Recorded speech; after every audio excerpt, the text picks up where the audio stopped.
What's the worst personal finance decision I've ever made? What are my favorite personal finance books? And how would I respond to this question, Ginger or Marianne?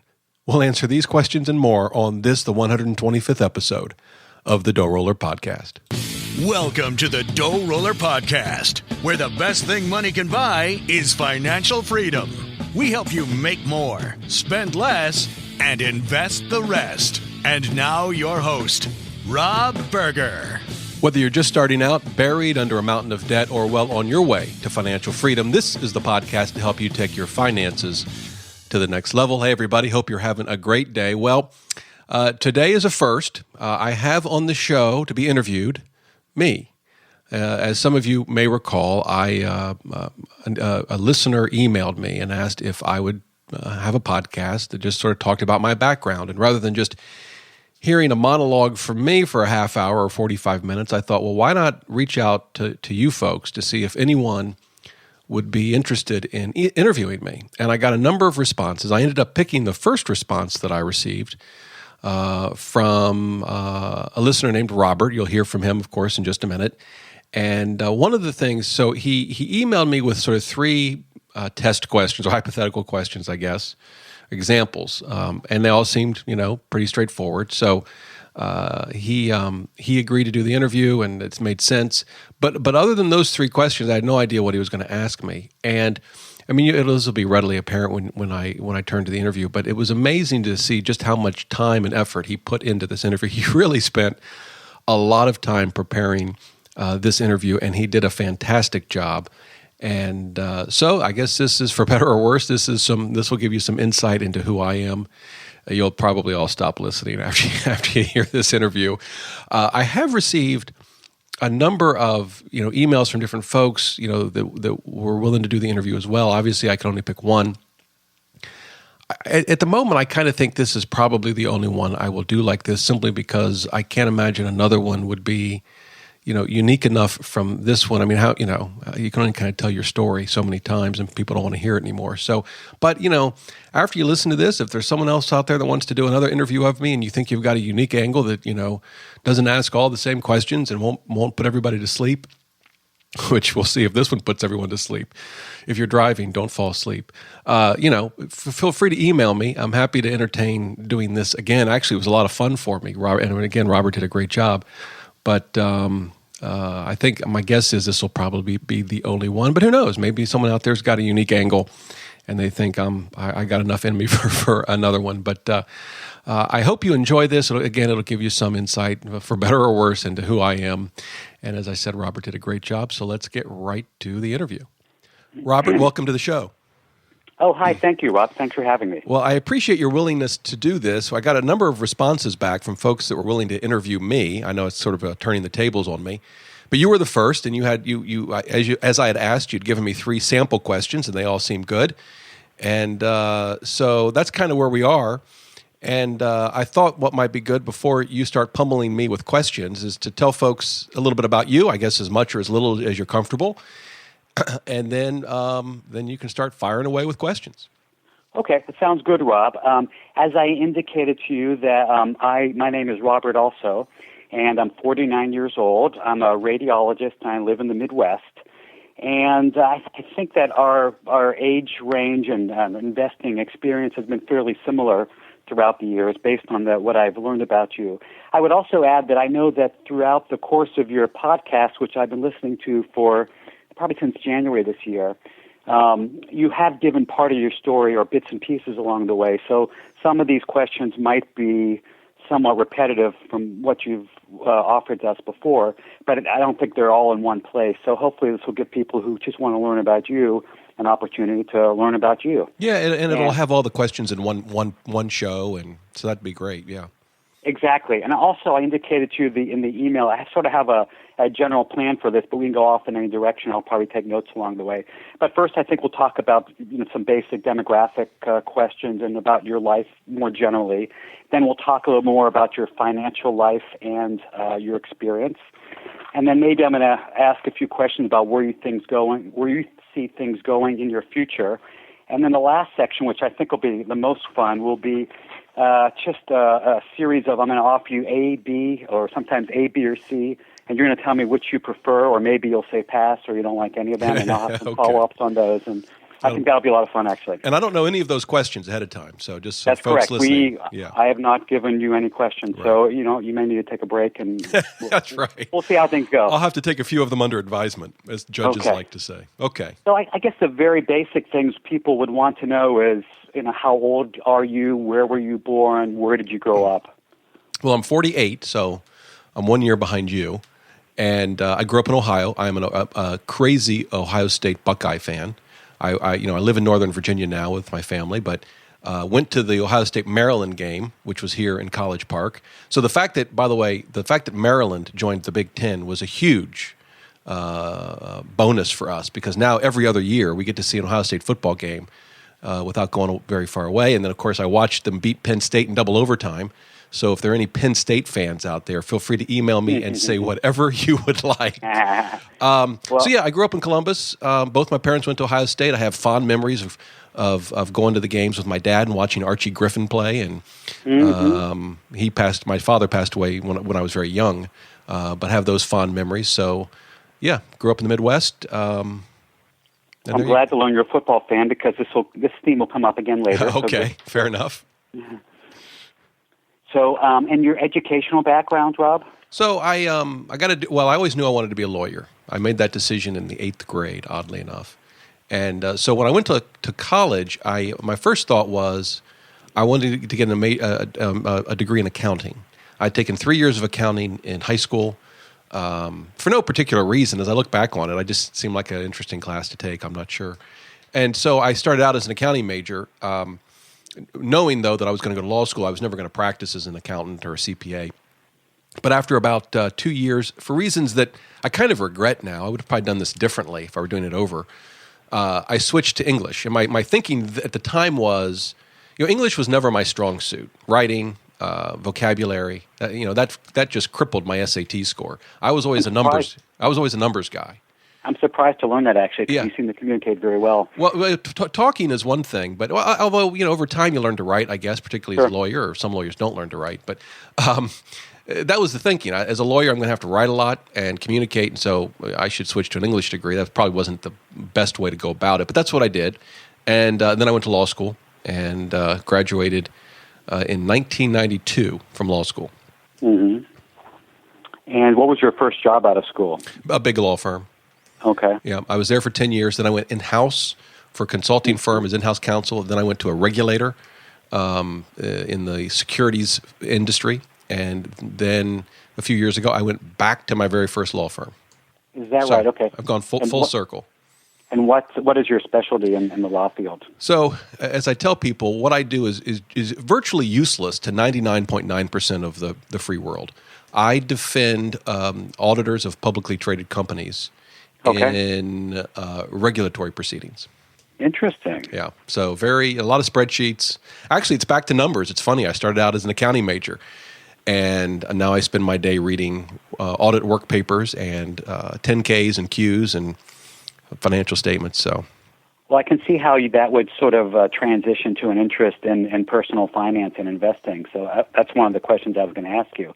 But getting away from the work and professional environment, could you tell us about maybe some of the hobbies or interests you have outside of work and outside of your growing personal finance empire? Empire, yeah.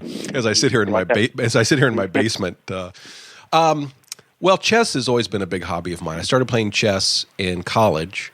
A good friend of mine taught me how to play, and then we started playing in tournaments, and I continued to do that in law school, and then and did pretty well. And then I took a good 20 years off, and I've just recently, in the last year or so, gotten back into it and realized just how old I've gotten as I struggle against 10-year-olds sitting across the table who are much faster and better than I am at trying to play the game of chess. So chess is a big hobby of mine, and I like to read. I like computers. I play some golf, not a lot. I'm not really the stereotypical lawyer in that regard. I'm not on the links every weekend, but I play some. And, try to stay in shape. So work out some. My wife and I work out together several times a week. And I don't know. I sound really boring. As I give you this answer, it's like, man, I got to come up with something new. This is... Actually, I think it's pretty interesting. I mean, I think it's probably fairly typical for a mid-career professional, to be honest. You did mention your wife, and I know you've mentioned in the past you are married. Can you tell us a little bit about your nuclear family and where people are at this point? So my wife and I have been married now 26 years. Yes, 26. Good for you. Yes, 26 years. I had to make sure I got that right. And we have 2 children. Our son is, as I've mentioned, is in boot camp with the Marines. He's at Parris Island. And so that's an interesting experience, although you really don't know what's going on. I mean, there's not, eventually you can start writing letters. But when someone arrives at Parris Island, I think I mentioned this in a previous podcast, but you get a phone call. Ours was at 1 a.m. The day he got there. I guess the next early morning he got there, which we were expecting. And it was an 8-second phone call. And he was reading a script, and you could hear 20 or 30 or 40 other recruits lined up on a wall with a bank of phones, all reading the same script to their family. And then, it was, he finished it and hung up. That was it. There was no conversation. Excuse me. So... And how old is he? He's 20. He's 20. And our daughter is 19, and she's in college. Okay. And she's studying criminal justice. She may change her major. But is she headed to a law career as well, do you think? Not as a lawyer, I don't think. I don't think that interests her, which I can understand. Right. The law career, I mean, this is kind of off topic a bit, but the law career today is really tough. And for people, that want to pursue a degree, a career as a lawyer, they really need to understand what it is they want to do. Because... there's a huge difference. I mean, there's a lot of different jobs, even as a practicing lawyer, and a lot of different ranges of salary and earnings potential. And law school is very expensive. So, but in any event, she's not gonna. I don't think she's gonna head to law school. I have a special interest in the law career as well. My wife is an attorney. She works as an in-house counsel in employment and labor law. So I get a little bit of a flavor for that. And I understand that the field has probably changed a lot since you all got into it. It's gotten very hard, as I understand, to get a job coming out of law school in law. It's certainly gotten harder. Since about 2008, there was a big seismic shift, particularly at big firms. Yeah. Okay, so let's talk a little bit more about your investment and personal finance experience. And I would like maybe if you could recount your first investment experience, the first investment you made. Well, the first investment that I made that I remember, let me think back. So at some point I started investing in the 401k at work. As I recall, we had to be there a year before we could invest in the 401k. Okay. Excuse me. And I don't actually remember that first investment. I do remember, though, the first investment that I made outside of the 401k, which was right about the same time. And I invested in through a bank. It was First Union, I think, which has been since bought up by somebody. And I remember it was an A share, which meant I had to pay 5 3/4% commission up front. And that really bothered me. Although I had no real concept of fees and their impact. And I knew there were other classes of shares where I didn't pay anything up front, but I might pay more each year in expenses, or I might pay more, some amount of money if I sell within so many years. And that kind of I found unnerving, but I made the investment. And shortly after that, it was in a mutual fund. I don't remember which one. I decided that was a mistake. And so I actually sold it pretty quickly and invested in Legg Mason Value Trust, which was a mutual fund run at the time by Bill Miller. Obviously, legendary Bill Miller at Legg Mason, and I was able to invest starting out at $100 a month, and to avoid the minimum. I don't remember what the minimum investment was, but if you automated out of your checking account, you could do it for $100 a month, and that's what I did. That was really, I guess, what I would consider my first real investment was that $100 a month in Legg Mason Value Trust. Okay. Along those lines, could you talk about maybe your biggest investing mistake that you've made in your investing career, and perhaps what you've learned from it? Maybe you just gave it to us, but if you've made any other mistakes that were larger or have a good lesson attached. Can I answer a slightly different question? Sure. Because on the investment side, honestly, as I look back on it, I don't think I've made what I would consider major mistakes. I mean, at one point, I did invest $4,000 in Blockbuster when they were on the ropes. So it was basically a crapshoot. Either they're going to survive and I'll make money, or they're going to fail and I'm going to lose money. And of course, the latter happened. I think I lost $2,000. You know, that taught me a lot. It taught me a lot about myself and the limits of my knowledge as it relates to turnarounds. So I tend to avoid that kind of investing because I just don't believe I'm knowledgeable enough. So, for example, turnaround options today might be Sears or JCPenney, right? Mm-hmm. And I looked at those. I looked at both of them. I've read their Ks, and I find it interesting to follow, but I don't invest in either because I just don't think I'm equipped to do that. So I guess I learned something from that. But, you know, it was a $2,000 loss, which is no fun, but at the end of the day, I wouldn't call that a major investing mistake. But sure. I think the biggest sort of personal finance mistake I made, and I've made a few, so this isn't the only one, but this is the biggest one, is I was not good with money in high school, college, law school, or even the first few years out of law school. I didn't go into like enormous amounts of debt, but I did spend everything that I made. So when I finished high school, I'd worked all through high school. I had no money saved. I worked through college. I worked at UPS for a while. Excuse me. I worked at the cafeteria on campus. I worked the third shift at a hotel from 11 to 7 in the morning. And I spent everything I made. I worked in law school. I taught the LSAT for Kaplan. I clerked for a federal judge. I did what are called summer clerkships at law firms, and spent all the money. Now, some of that went to things that by then I was married, and so some of that went to things like rent, which is fine. But I really wasn't good with money, and the result was I finished law school with about $55,000 in debt, which in 1992, I mean, it's a lot of money now. In 1992, it was probably the equivalent today of about $150,000 would be my guess. Mm-hmm. And I should have been able to finish law school with no debt. And the reason that's the biggest mistake I've made is that it really affected my career, because what I wanted to do was be a trial lawyer. Well, I wanted to really probably at some point be an AUSA, an assistant United States attorney. The problem is AUSAs don't make a lot of money, and when you've got that kind of debt, you need some income to pay it. It flavors your career choice. It really did. Now, and I don't have any. My career has been fine. I don't say this as a way of complaining. Part of it is a way of saying, look, finances are real. They really have an effect on the course of our lives. And in that case, it forced me. Well, maybe I could have overcome even that debt and still pursued my career in a different way, but I didn't. And so I think that was probably my biggest sort of personal finance mistake. And I guess it lasted high school, college, law school. I mean, that was 15 years, a few years after law school. Yeah, it was a long time. So that was probably my biggest personal finance mistake that I've made. So the lesson would be that if you had been maybe a little more frugal or perhaps handled your money more prudently, then you would have had greater career options, or your career trajectory may have been different as a result. Absolutely. And I kind of look at money that way now. That's why the theme of my show is the best thing money can buy is financial freedom. I like that a lot. But you say, well, for what end? Okay, but what? What freedom? And I think it gives us choices. It gives us choices. Absolutely.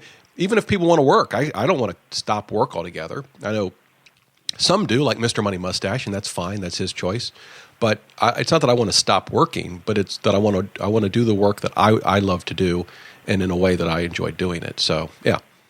Okay. I wanted to ask you, Rob, did you have any personal finance or investing mentors? And I'm not talking about a Jack Bogle type. I mean, somebody who was really in your life, who was influential in teaching you how to handle your finances. No.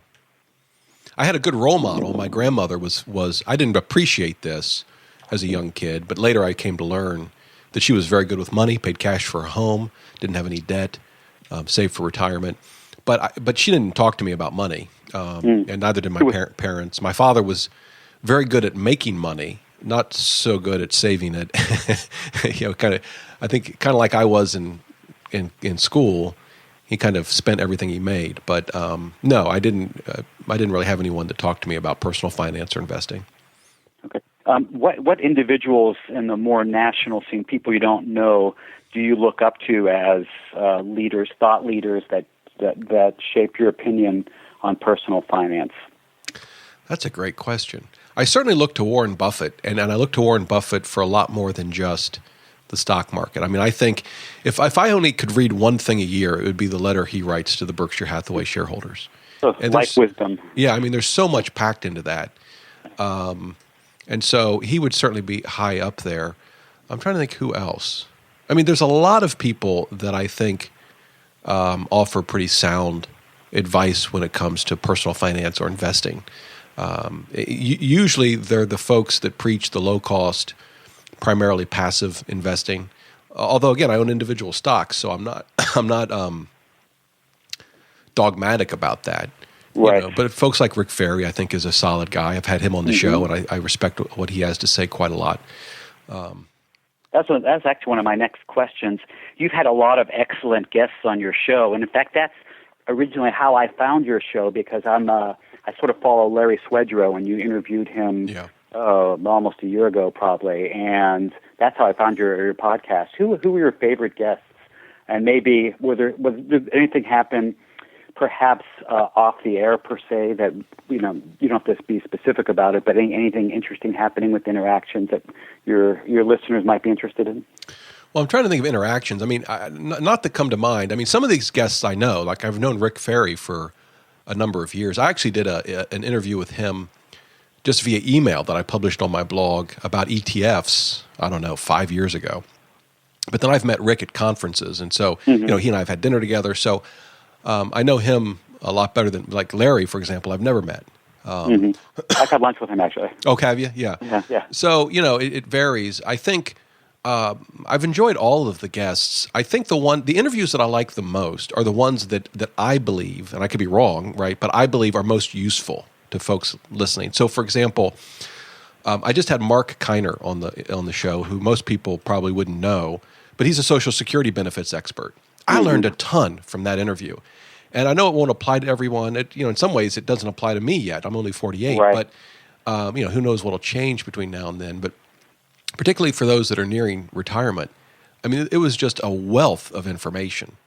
And that's one that I filed in we'll listen to this later, because it's not of interest to me right now. But I could see if a family member or a friend had issues or questions, it could become relevant very quickly. Yeah, absolutely. And so, by the way, excuse me, I was battling a cold about a month ago. Well, I've got another one. So I'm sorry I keep coughing in your ear. That's okay. We're good. So those are the ones that I like the most. I'm actually pulling up. I keep a spreadsheet in Google Docs of all of my episodes so that, I can just quickly reference them. And, Brandon Turner was a lot of fun. He was podcast 30, and he talks about how he built a pretty sizable portfolio of real estate from a working basically a minimum wage job to remember that one? Yeah, Mr. Money Mustache. That's always been a very popular one, and very entertaining. Yeah, and he's a very interesting guy, and I've met him before at conferences, and very humble guy. You meet him, very sort of down to earth. I guess you kind of expect that. But that was a fun interview that's done. I think that's probably one of the most popular episodes, I would say, to date. That one. Do you measure your downloads, or you have access to the ones that get downloaded and listen to the most? I do have that data, although I rarely look at it. Mm-hmm. Yeah, I mean, I could go figure out which one's actually been downloaded the most, but I don't know that I've ever done that, or at least I haven't done it recently. This one of my other questions was, and this is from my standpoint, I have. It seems like when I find a good blogger or podcaster like yourself, it leads me to others. And perhaps you could talk about some of them. You mentioned a couple already. Some of the bloggers or podcasters that you listen to and/or admire or share some philosophy with. Well, let me think. I've had Mike Piper on the show. He blogs at Oblivious Investor. Mm-hmm. And he's also written several very good books that are on Amazon. But he's a CPA, and I think his content is very, very good. I like My Money blog. Jonathan runs My Money blog. I enjoy his work. I enjoy the Kitces blog. I don't know if you know Kitces. No, I don't. Kitces. He is a financial planner, and his blog is directed at financial planners, not consumers like you and I, but financial planners. But a lot of what he writes would be very relevant and interesting to anyone, saving for retirement or anything like that. So I find his blog very good. I like Abnormal Returns, which is typically just a blog with links in it each day to other content. And it tends to be on the more technical side of investing in economics. But I enjoy that blog. I have a lot of blogger friends, so like folks at Wisebread. That's probably not really an investing blog. It's more of a sort of down-to-earth personal finance site. But they do a great job over there. So I'm trying to think who else. Well, that's a pretty good list there. Yeah. What percent, or let me rephrase that, how many hours a month would you say you spend directly or indirectly working on your blog and website and podcast? It probably varies from week to week, but on a monthly basis you probably have an idea. It does vary. I would say I spend 2 to 3 days a week of time. Really? Wow. Okay. Yeah. Now, by the way, I could easily spend 7 days a week. Sure. And I kind of choose not to for a variety of reasons. But I would say I spend 2 to 3 days a week. Preparing the podcasts are a big part of it because it's a lot more than just the recording the show. You have to prepare the show notes. You have to do some processing to the audio. And then I write content beyond that. I write for Forbes. I write for U.S. News. Okay. Yeah. Right. I think I knew that. And if you had to recommend a book or similar resource on personal finance and or investing topic, I would say with personal finance more generally, for a novice, maybe somebody coming out of college or professional school or just starting the first job in anything, maybe an intermediate or midlife person with a little bit of experience but not a whole lot, and maybe somebody who's more experienced or advanced who really likes to dig into the details. Could you make some recommendations along those lines? Sure.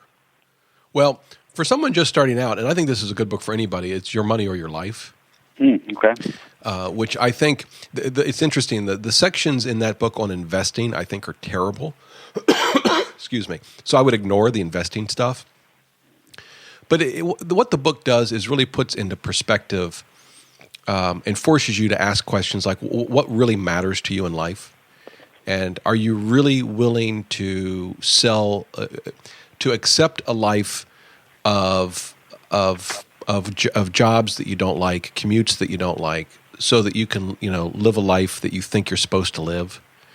And it's not to say that everyone reading the book should quit their job and travel the world.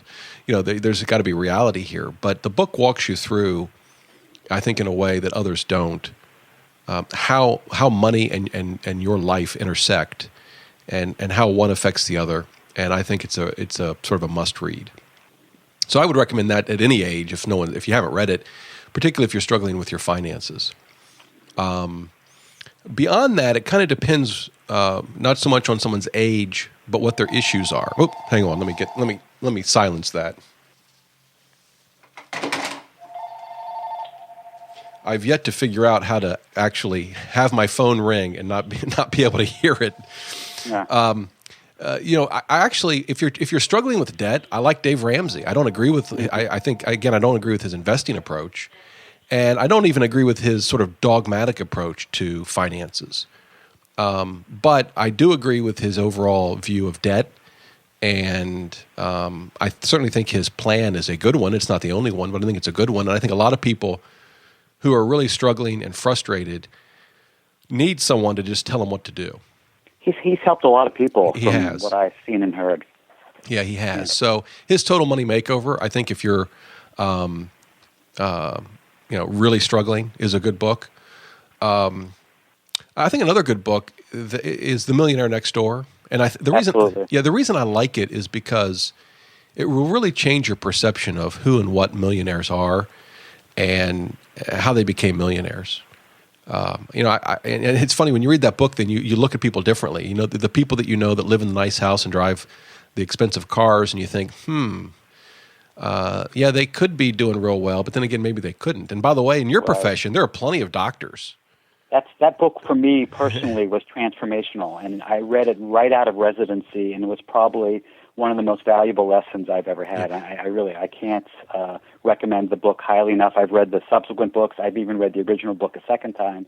I think it's terrific. I've given it as gifts to people. Sorry to talk about myself, but I really think I can't say enough about that. You know, the thing about doctors is, how long were you in school through residency and all that? How long did that take you? 12 years? College med school is 8 years, and then residency and fellowship was 5 years, so 13. So I finished in my early 30s. I was 33. And you don't make a lot of money going through all that. And so what a lot of doctors do, they start making a lot of money, and it's like they've had to sacrifice for so long that when they start making a lot of money, they just start spending it because it's time, and so they can end up in not the best financial shape. And I will tell you a funny thing that I did, right before I read the book, I just finished residency, and I decided I didn't even have my first paycheck, but I wanted to buy my doctor car. So I went and looked at all the doctor. I didn't have any debt from medical school. My parents paid for all that, which I was very fortunate. I don't think they could have in this day and age. But I went and I tried all the doctor cars out, and I ended up with a Volvo, which is not a super fancy doctor car, but it was a pretty expensive car. So this bright red Volvo, and I go to the first meeting with my partners in my group, and wouldn't you know it, I had the nicest car in the group, which was it was almost embarrassing. We go to a meeting, and I'd kind of try to saunter out a little later than everybody else so they didn't see me get in my fancy new car. But between that and reading The Millionaire Next Door and having, I would say, mentors in my profession that were not all about, spending a lot of money, I think that was very helpful for me. Yeah. Getting started. So anyway, Millionaire Next Door, and then on investing, I think a good just sort of beginner level is Rick Ferry's All About Asset Allocation. Oh, there goes the phone again. I'm going to throw it away. I promise. All About Asset Allocation. I think it's a good book that helps you understand asset allocation, how to build a portfolio, funds that you could use to implement an asset allocation plan. There are certainly more complicated books on investing, and it's fine if you want to read them. I do, but you don't need them. Right.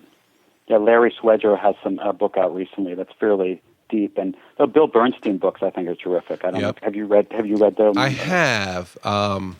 He just came out with one. I'm looking it up now because I forget the name of it. Well, you wrote Intelligent Asset Allocator, right?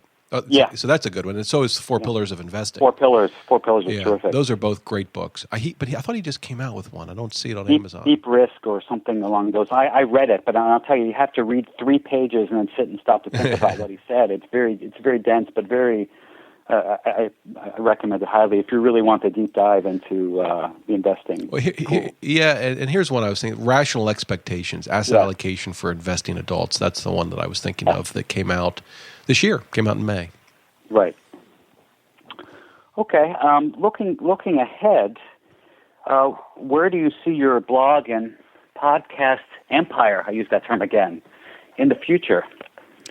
Well, that's a good question, and a lot of it depends on a number of factors that I don't yet know which way they will go for me as to what I'm going to do. One of the things that I've wanted to do, and I've just not made the time to do it. I don't want to say I don't have the time. That's not true. I haven't made the time to do it, is to write books. Mm-hmm. And I have a number of books that I would like to write. I mean, and I'm speaking in terms of, personal finance and investing, although there are also some books of fiction in me that I'd like to get out. That's probably the biggest thing that I would like to do that I haven't done to date. Excuse me. In terms of the blog right now, I kind of want to just keep it going the way it's going. The podcast seems to be well received. I get a ton of email from people. I have a newsletter that goes out. Last week I asked a question. I started asking a question. I thought why not kind of benefit from the 18,000 people that subscribe to this thing. So the simple question for last week was, what budgeting software or tool do you use? And I got a flood of email. I mean, far more than I ever imagined.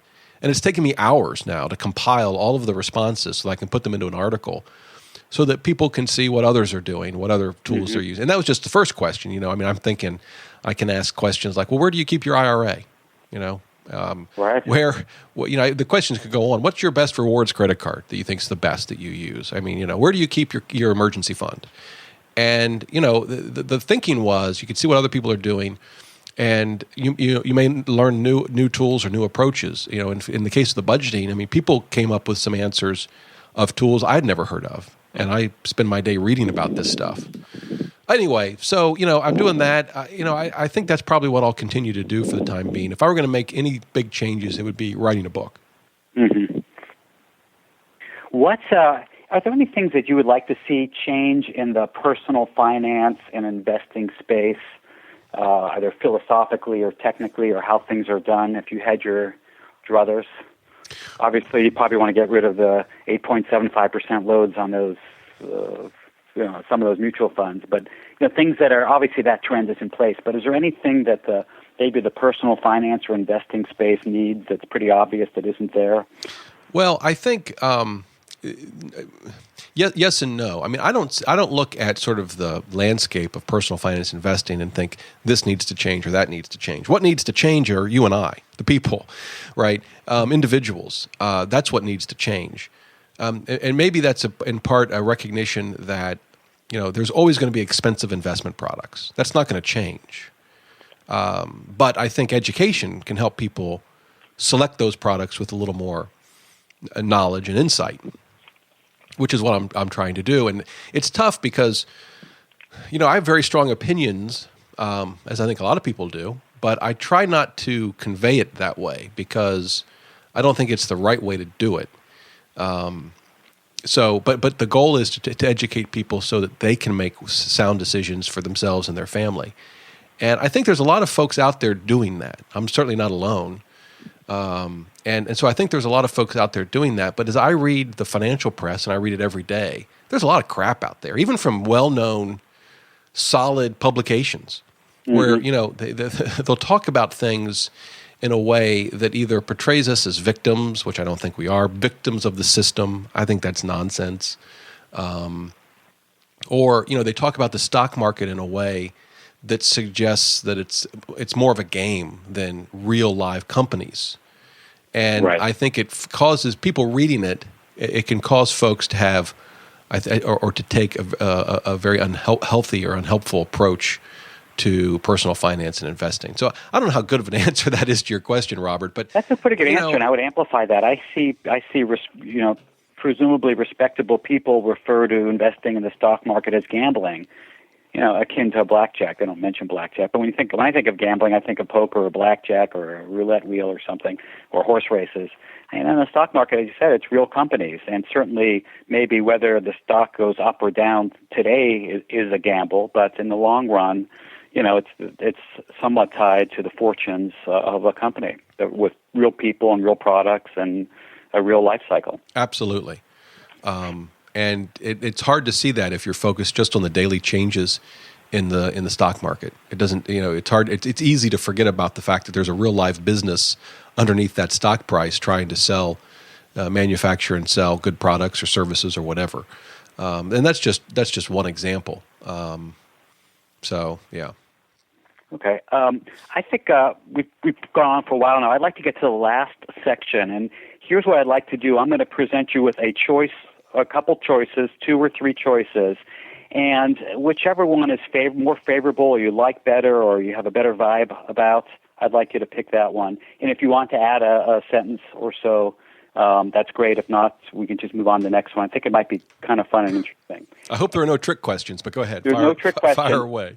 There are some companies mentioned, but I'm not asking you in terms of your investment advice as a disclosure for you in advance.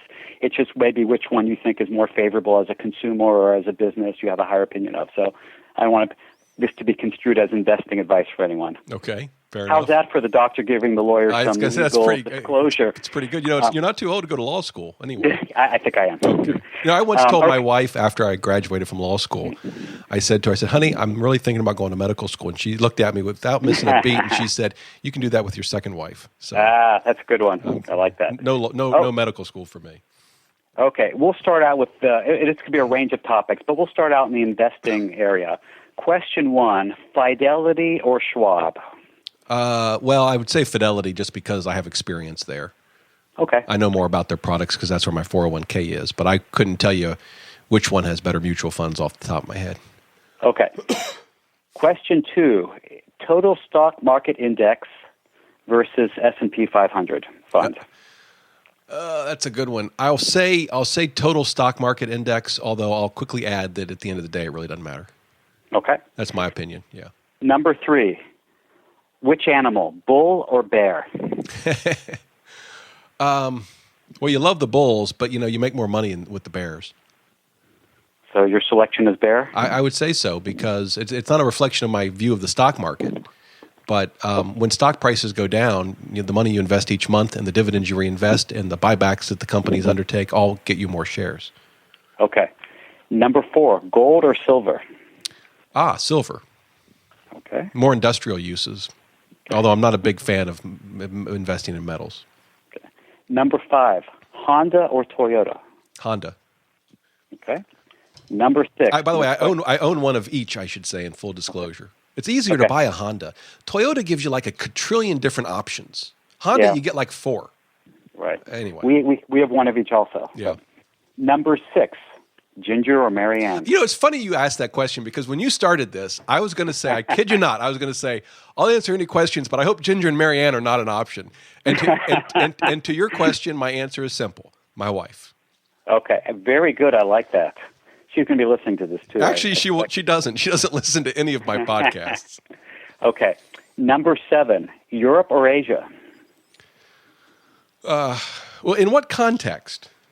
Whatever you want. Well, I will say Europe then, because Paris is my favorite city. Okay. Mine too. Number 8, pizza or pasta? Well, my wife's Italian. I got to go with her pasta. Okay. Very good. Number 9, running, biking, or swimming? Swimming. Okay. Number 10, health, wealth, or wisdom? Health. Okay. Without that, the other two don't matter. Yeah, well, I tend to agree. Number 11, Steelers or Ravens? Oh, that's an easy one. Are you kidding me? Steelers. Good. I'm from Pittsburgh originally. Okay. Well, yeah, I was a Steelers. I had to bury that one in there. In the 70s, it was easy to say, the Bengals? Who are they? The Browns? Yeah. I don't know. The Steelers. Got it. Yeah. Good. Okay. Number 12, beach or mountains? Mountain. Okay. Number 13, credit card or debit card? Credit card. Okay. By the way, that one could be controversial for folks, but to me, I agree. To me, it's not even a close call. I agree. But yeah, I know some debit people. Debit cards have become very popular. Yeah, they have. Yeah. Okay. Number 14, 0.1% or 10 basis points. They're equal. Okay. I would say 10 basis points. It's much easier to pronounce. Okay. Next question. This is in the context of retirement.